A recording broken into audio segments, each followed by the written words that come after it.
ત્રિવેણી સંગમ એવા ભાદરવી પૂનમ મહામેળા 2025નું આજરોજ શુભારંભ કરવામાં આવ્યો છે.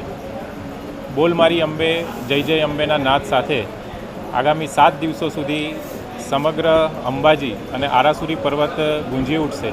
ત્યારે ગુજરાત સરકારના પવિત્ર યાત્રાધામ વિકાસ બોર્ડ, પ્રવાસન વિભાગ, જિલ્લા વહીવટીતંત્ર અને આરાસુરી અંબાજી ટ્રસ્ટ દ્વારા માઈ ભક્તોને કોઈપણ જાતની તકલીફ ના પડે તેના માટેની વિશેષ તૈયારીઓ કરવામાં આવી છે.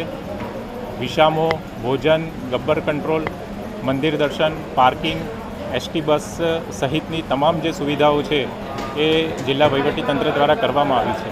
આજે આ શુભારંભ કાર્યક્રમમાં રાજ્ય સરકાર તરફથી સચિવશ્રી, ગુજરાત પવિત્ર યાત્રાધામ વિકાસ બોર્ડ, એસપીશ્રી, ડીડીઓશ્રી તથા મોટી સંખ્યામાં અંબાજી ગામના નગરજનો, અંબાજી ગામના સરપંચ તથા શ્રદ્ધાળુઓ ઉપસ્થિત રહ્યા હતા. અને આ શુભારંભ પ્રસંગે કોઈપણ જે શ્રદ્ધાળુ છે એને કોઈ જાતની તકલીફ ના પડે અને સમગ્ર જે ભાદરવી પૂનમનો મહામેળો છે એ ખૂબ પવિત્ર વાતાવરણમાં ઉજવાય તેવી માતાજીને પ્રાર્થના કરી હતી.